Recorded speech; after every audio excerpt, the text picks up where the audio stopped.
Commander had killed his first enemy when he was 12 cycles old. It was tradition among the strength meant survival and mercy meant death.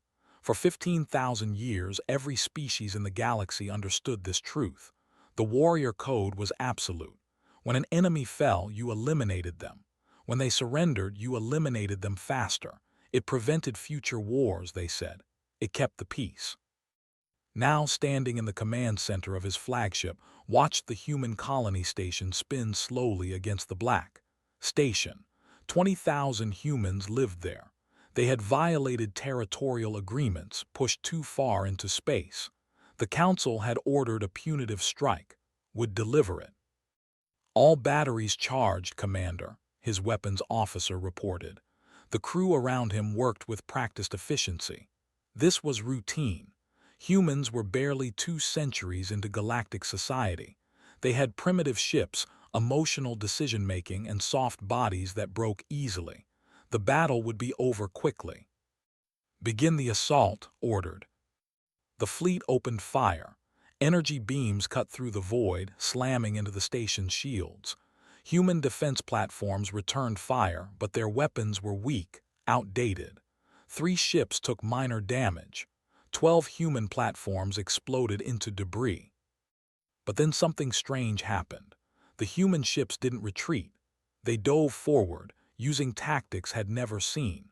One small fighter crashed directly into a cruiser's engine array, sacrificing itself to disable the larger ship. Another used its own shields as a battering ram, buying time for civilian transports to escape. They fight like, his tactical officer muttered. Studied the displays. No, they fight like they have something to protect. The battle raged for 6 hours. The humans were clever, desperate, creative. They used asteroids as cover, set traps with false power signatures, even rammed damaged ships into formations. Found himself respecting their determination, even as his forces tore them apart piece by piece. Finally, the last human defense platform fell silent. Station hung before them, shields flickering, weapons depleted. Fleet surrounded it. The humans had nowhere to run. A transmission request came through. Gestured for his communications officer to accept it. A human face appeared on the screen. Female, wearing a torn uniform, blood on her cheek. Her name tag read CHEN. "This is Captain Maria, commanding officer of station," she said. Her voice was steady despite everything. "We surrender. I am requesting terms." The bridge fell silent. Officers exchanged glances. Terms, there were no terms, the code was clear.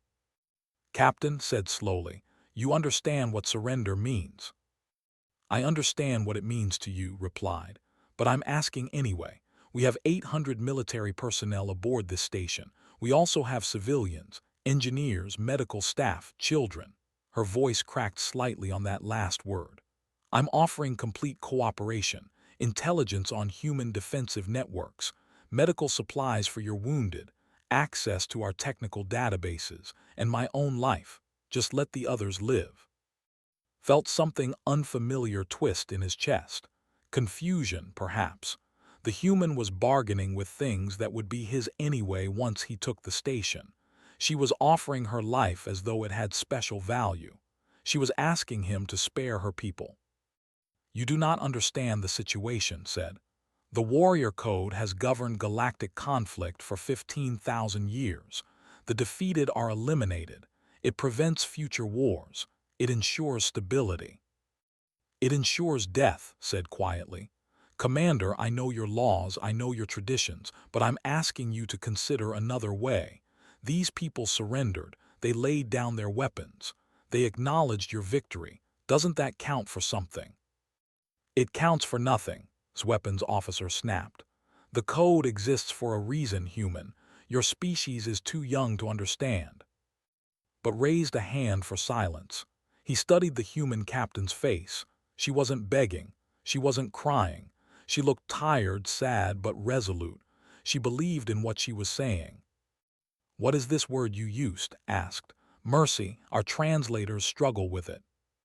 "Mercy is choosing not to harm someone when you have the power to do so," explained. It's compassion for the defeated. It's recognizing that just because you can kill doesn't mean you should. That is illogical, said.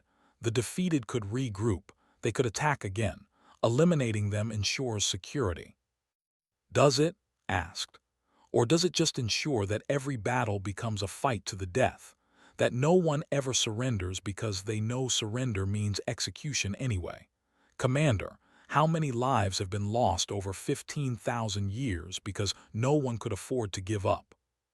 Had no answer. He had never considered the question. I am broadcasting our surrender on all channels, continued, following your own traditions. Every species in the galaxy is watching right now. They expect you to follow the code. I'm not asking you to break it because I think I can change your mind. I'm asking because it's the right thing to do and I have to believe that matters. Close the channel. His bridge crew waited for orders. This should be simple. Board the station, eliminate the survivors, file the report. By tomorrow, this would be forgotten. Commander, his weapons officer prompted. Pulled up the sensor data. 800 military personnel had said, but the scans showed more, many more. Humans packed into the central sections of the station, away from the damaged areas. They had gathered together, protecting their wounded, surrounding their young. Sir, we have firing solutions locked, his tactical officer reported. Hold, said. Commander. I said hold. Stood straightening his armor. Prepare a boarding party, full tactical gear. We take the station intact. His officers looked confused but obeyed. Within minutes, soldiers were in transport pods crossing the distance to station. Led them personally, something commanders rarely did, but he needed to see this himself. The station's airlocks opened without resistance, and his troops moved through corridors lit by emergency lighting. Damage was everywhere. Fires had been contained but not fully extinguished. The smell of burnt metal and plastic hung in the air. They reached the central bay. The doors stood open. Inside, 800 humans waited. They had stacked their weapons against the walls. Medical personnel tended to the wounded on makeshift beds. Children huddled with their parents. Everyone watched the enter with wide eyes. Captain stood at the front, alone, unarmed. When she saw, she didn't flinch. She met his eyes and waited. Soldiers fanned out, weapons raised, covering every angle. The humans didn't move. They didn't fight. They didn't run. They just waited. This is surrender, said quietly. We acknowledge your victory. We submit to your authority. We ask for mercy. Walked forward until he stood directly before her. His hand moved to his weapon. Every instinct told him to follow the code. 15,000 years of tradition demanded it. His honor required it. The watching galaxy expected it. He drew his weapon. Behind him, his soldiers theirs. In the crowd of humans, someone started crying. A child, probably. A parent tried to shush them. Looked at, she wasn't pleading, wasn't bargaining anymore. She had done everything she could. Now she just stood there, brave and small and incredibly fragile. Why? Asked quietly so only she could hear. Why not fight to the end? Why not take some of us with you? Why this? Because there's another way, whispered back. There has to be. We can't keep doing this forever, Commander, all of us. The whole galaxy, this endless cycle of total war. Someone has to take the first step toward something better. Raised his weapon, pointed it at its head. His finger rested on the trigger. Every lesson he had ever learned told him to fire. Every law he had sworn to uphold demanded it. Every warrior before him would have done it without hesitation. But Captain's words echoed in his mind. Someone has to take the first step. Lowered his weapon. Take them to the holding cells, he told his soldiers. All of them unharmed. His officers stared at him in shock. Commander, the code. I am in command here, said sharply. Secure the prisoners now. The soldiers moved, herding the confused humans toward the detention areas. Remained motionless, staring at with something like wonder. Why? She asked. didn't have an answer, not one that made sense. Because, he said finally, perhaps it is time for that first step. As his soldiers led the humans away, knew his life had changed forever. The galaxy was watching. The code had been broken, and he had no idea what came next. The emergency session of the Galactic Council began 3 hours after Station fell. Stood in the command center of his flagship, watching the proceedings through a holographic display. Representatives from 40 species argued in the central chamber. All of them were furious. "This is unprecedented," the ambassador shrieked. "Commander has violated the most sacred law of our civilization." "The warrior code exists for a reason," the general rumbled. "We cannot allow emotional weakness to undermine 15,000 years of stability." The representative, ambassador, or looked uncomfortable. "The Empire does not condone Commander's actions. However, we must consider the circumstances. The humans surrendered completely. They offered no resistance. Perhaps there is strategic value in—" "Strategic value," a delegate's crystalline voice cut through the chamber. "The code eliminates all strategic considerations. Defeated enemies are eliminated. It is simple. It is absolute. It prevents future conflicts." Turned away from the display. His second officer, approached cautiously. "Commander, the Council is calling for your arrest. They want you brought before them to answer for breaking the code." "I am aware," said. "They are calling you a traitor, a coward. Some species are demanding your execution." "I am aware of that too." Or hesitated. "Sir, I must ask, why did you do it? Those humans attacked us. They violated our territory. They deserved their fate under the code." Looked at his old friend, or had served with him for 20 cycles. They had fought in 7 campaigns together, but how could he explain what he barely understood himself? "Have you ever seen surrender before, or true surrender? Not tactical retreat, not temporary ceasefire. I mean complete, unconditional submission." "Of course not," Or said. "No species surrenders when they know the outcome." "Exactly. The humans knew what should happen under the code. They knew I should have killed them all, and they surrendered anyway. They gathered together, unarmed, and waited for death, because they believed there might be another way." "That is insanity." "Perhaps, or perhaps we are the insane ones." Pulled up a data file. "Look at this. In the past 200 years since humans joined galactic society, they have been involved in 17 conflicts. In 9 of those conflicts, they surrendered when defeat was certain. Every single time, they were eliminated according to the code, and every single time, they still chose surrender over fighting to the death." Or studied the data. "They learned slowly." "Or they are trying to teach us something," said quietly. Before Or could respond, alarms blared across the bridge. "Commander," the sensor officer called out. "Multiple ships, human vessels, 20 contacts and climbing." Spun toward the tactical display. A human fleet had appeared seemingly from nowhere, surrounding his own forces. Their weapons were charged. Their shields were active. "Battle stations," Or barked. The bridge erupted into controlled chaos. A transmission request came through. Accepted it, expecting threats. Instead, Captain appeared on the screen, but she wasn't on station anymore. She was on the bridge of a human warship, still wearing her damaged uniform. "Commander," she said, "I need to explain what's happening." "You are attacking us," said coldly. "After surrendering, this is treachery." "We're not attacking," said quickly.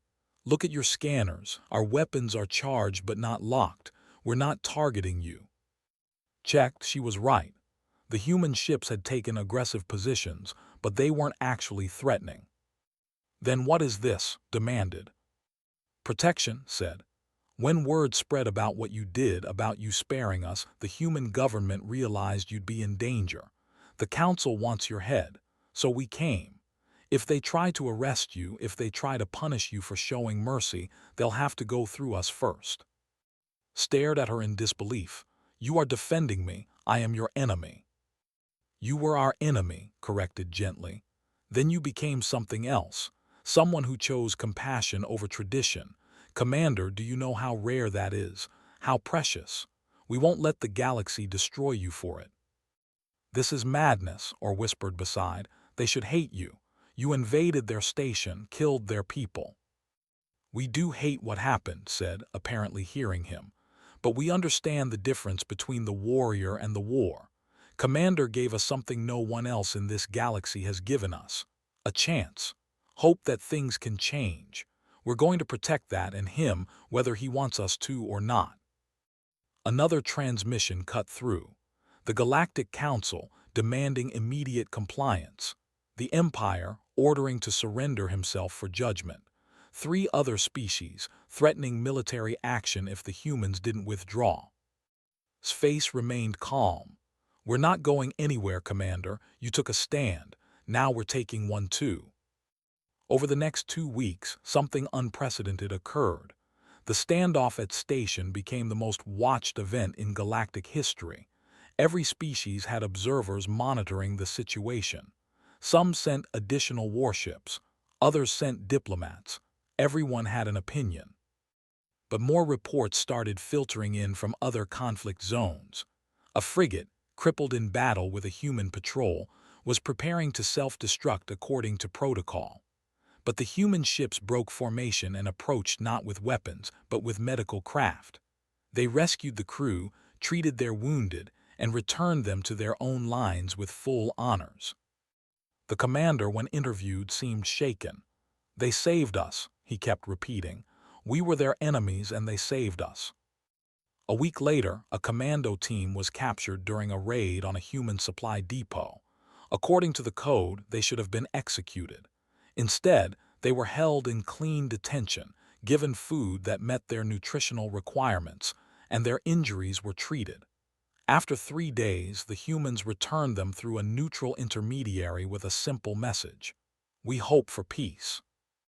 The Empire didn't know how to respond. Insult, confusion, gratitude, they settled on suspicious silence. More incidents followed. Humans consistently choosing mercy over vengeance. Humans treating prisoners with respect. Humans offering aid to wounded enemies. Each time, the other species involved were baffled, suspicious, but also intrigued. Watched it all from his flagship, still surrounded by human vessels. Captain checked in daily, sometimes just to talk. She explained human history, their own wars, their slow journey toward recognizing the humanity in their enemies. We didn't always get it right, she admitted during one conversation. We committed terrible atrocities. We nearly destroyed ourselves several times. But eventually, we learned that victory doesn't require annihilation. That mercy isn't weakness. It took us centuries to figure it out. Maybe we can help the galaxy learn it faster. The Council will never accept this, said. The Council already is accepting it, replied. They don't realize it yet, but every species that's experienced human mercy is talking about it. Some mock it, some fear it, but some are starting to wonder if there's something to it.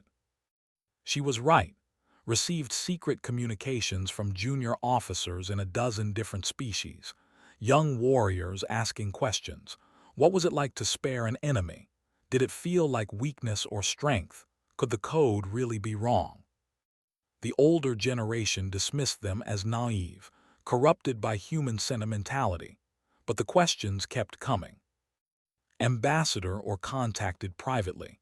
The Empire is in an awkward position, he said carefully. We cannot publicly support you without appearing to abandon the code, but privately many of us are reassessing. Why asked? Because of the 800 humans you spared. Do you know what they've been doing since their release? Hadn't been tracking them, tell me. They've been working, or said. The scientists are sharing research. The engineers are helping us repair damaged ships using human techniques. The medical staff translated human anatomy texts into formats usable by other species. They've been trying to prove that mercy has value beyond sentiment. Or pulled up a data file. One of their engineers, someone named Martinez, spent 4 days helping our maintenance crews develop a more efficient shield configuration. He didn't have to. He could have gone home, but he stayed because, as he put it, "Commander gave me my life back. This is the least I can do." Felt that strange sensation in his chest again. Pride, vindication, hope. The council is deadlocked, or continued. Half want you executed, a quarter want you imprisoned, but a growing minority is arguing for investigation, for considering whether the code needs examination. And the humans, still surrounding your fleet, still protecting you. They've turned down every demand to withdraw. Captain told the council, and I quote, "You'll have to come through us and we'll make it costly. Not because we want war, but because we believe Commander is worth protecting." After or ended the call, sat alone in his quarters. His whole life had been built on the code. Strength through victory, security through elimination. Never question, never doubt, never show weakness. But the humans had shown him something else. Strength through compassion, security through trust, the courage to question what everyone else accepted. He didn't know if it would work. He didn't know if the galaxy could change. But for the first time in his life, believed it was worth trying. The next morning, he recorded a message to the Galactic Council. "I am commander of the Empire. I broke the warrior code at station. I did so knowingly, willingly, and I would do it again." The humans surrendered completely. They offered no threat. To kill them would have been murder, not warfare. I believe the code is wrong. I believe 15,000 years of tradition has blinded us to a better path. I stand ready to defend this position before the council, and I ask that you judge my actions not by ancient law, but by their results. He sent the message across every channel. The galaxy heard, and slowly, impossibly, the conversation began to change. 2 years after station, Ambassador or stood before the full Galactic Council holding a data crystal. His hands trembled slightly, but his voice was steady. "Honored representatives, I come before you to propose an amendment to the Warrior Code." The chamber erupted. Shouts of outrage mixed with scattered applause. The council speaker, an ancient named, called for order, when the noise died down or continued. "For 2 years we have watched an experiment unfold. Commander, who many called a traitor, spared 800 humans at station. He violated our most sacred law. And what happened? Or activated the crystal. Holographic images filled the chamber. These 800 humans did not rearm, did not plot revenge. Instead, they worked. They built bridges between our species. They shared knowledge, offered aid, and demonstrated that mercy does not equal weakness." A general stood. "Anecdotal evidence.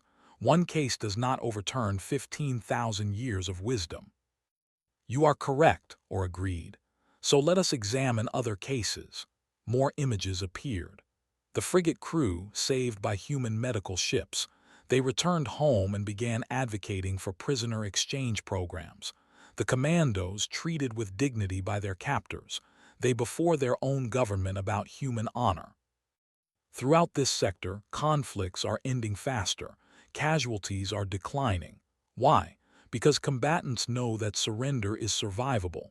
They can lay down their weapons without condemning themselves to death. This changes everything.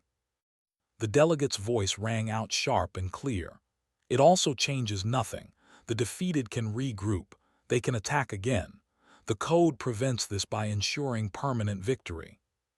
"Does it?" Captain's voice came from the gallery. She stood, still in her uniform, now with diplomatic credentials. The council speaker looked irritated but allowed her to continue. "With respect, delegate, the code ensures permanent death. That's all." Walked down to the floor, standing beside or. "For 15,000 years, you've been executing defeated enemies. How many brilliant minds did you kill? How many scientists, artists, engineers, peacemakers? How many people who could have contributed to all your civilizations?" She pulled out her own data crystal. "I've done research. In the last 1,000 years alone, approximately 4 billion sentient beings were eliminated under the code after surrendering in various conflicts. 4 billion. We don't know who they were, what they might have achieved, because they never got the chance. The chamber fell silent. The number was staggering. My species isn't better than yours, continued. We've made terrible mistakes. We've fought brutal wars, but we learned something. We learned that yesterday's enemy can become tomorrow's friend.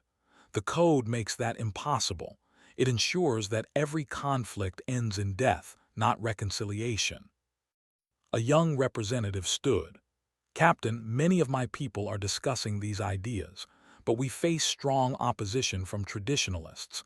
They say mercy will make us weak, vulnerable to attack. Does Commander seem weak to you? Asked.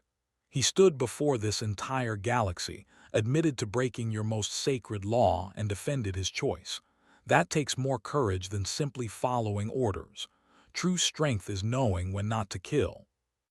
Himself entered the chamber then. He had been barred from council proceedings during his investigation, but today he had been summoned to testify. He walked to the center floor, his armor polished, his bearing proud. I am Commander, he said to the council. 2 years ago I made a choice that many called treason. I have been investigated, questioned, threatened, and condemned.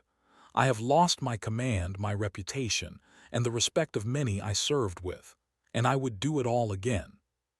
He looked around the chamber, meeting the eyes of delegates from dozens of species. I was taught that the code kept us safe, that eliminating the defeated prevented future wars, but I have learned something these past 2 years. The code does not prevent wars, it simply makes them more desperate. Gesture 2. The humans fight differently, not because they are weak, but because they believe in something beyond the next battle. They believe that mercy today can build peace tomorrow. They have shown this to be true again and again. The code served us for 15,000 years, a elder representative said. Why should we abandon it now? Because it is time, said simply.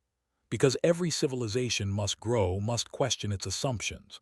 The humans are younger than us, yes. They have been part of galactic society for only 2 centuries, but perhaps that is their strength. They are not burdened by our history, not trapped by our traditions.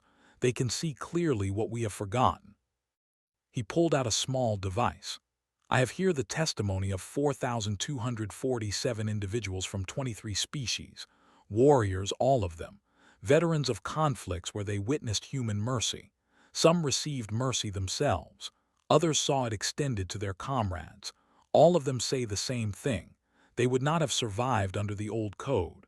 Now they live, work, and in many cases advocate for change. The general stood again. This is sentiment. War requires hard choices. Agreed, said. And the hardest choice is to spare your enemy when you have the power to destroy them. That requires discipline, courage, and strength of will. Following the code is easy. Every warrior simply does what warriors have always done. Choosing mercy, choosing to believe in a better way, that is difficult. The debate raged for 3 days. Species caucused, argued, some nearly came to blows. The oldest civilizations resisted change, seeing it as an insult to their ancestors. The youngest were intrigued but uncertain. Those who had experienced human mercy were torn between gratitude and tradition. On the evening of the 3rd day, Captain found standing alone on an observation deck, watching ships come and go from the council station. Nervous, she asked. Terrified, admitted. If the council rejects this amendment, everything we've worked for will be lost. Worse, they may reinforce the code, make it even more rigid. But if they accept it, then we change the galaxy. Looked at her. I still do not fully understand this concept of mercy. It goes against every instinct I have, every lesson I learned, but I have seen what it can accomplish. Smiled. You don't have to understand it completely. I'm not sure any of us do. What matters is that you chose it when it counted. You saw 800 frightened humans and decided their lives mattered more than tradition. I saw you, corrected. Standing there, unarmed, asking for mercy not because you expected it, but because you believed it was right. That took more courage than any battle I have fought. The next morning the vote was called. The council chamber was packed. Representatives from every member species waited. The tension was unbearable. The council speaker stood. The question before us is simple but profound. Do we amend the warrior code to recognize surrender, to protect prisoners of war, and to acknowledge mercy as a legitimate response to defeat? This is not a vote to eliminate the code, but to evolve it, to acknowledge that strength includes restraint. All in favor? Lights began to glow across the chamber. The younger species voted yes quickly, then some of the middle-aged civilizations. The oldest hesitated, their lights remaining dark. But slowly, one by one, even some of the ancient species activated their approval. Not all. The most traditional, the most proud, kept their lights dark in defiance. The council speaker tallied the results. By a vote of 214 to 183, the amendment passes. The Warrior Code is hereby modified to recognize honorable surrender, establish rights for prisoners of war, and acknowledge mercy as a mark of strength. The chamber erupted. Some cheered, some protested, some sat in stunned silence and looked at each other. They had done it. Against all odds, against 15,000 years of tradition, they had changed the most fundamental law of galactic warfare. Or approached them, his face showing something rare for a joy. The Empire has decided to reinstate you, Commander, not to your old position, but to a new one. You will command the first reconciliation fleet, tasked with enforcing the new code and mediating conflicts. Nodded, accepting the honor, but his eyes were on, and you, Captain. Ambassador now, said with a grin. I'm being assigned to the Empire. Apparently, someone needs to teach you all how this mercy thing actually works in practice. Over the following months, the new code spread across the galaxy. Not every species accepted it. Some refused, clinging to the old ways. But enough did that conflicts began to change. Surrender became possible. Prisoners were treated with dignity. Wars ended faster with fewer casualties. The old warriors grumbled that the galaxy had gone soft, that the young were weak, corrupted by human sentiment. But the young looked at the falling death tolls, the rising rates of cultural exchange, the new treaties and alliances, and they wondered why it had taken so long. 1 year after the vote, and stood together on a newly constructed station, a joint human facility designed for diplomatic and cultural exchange. Ships from a dozen species docked.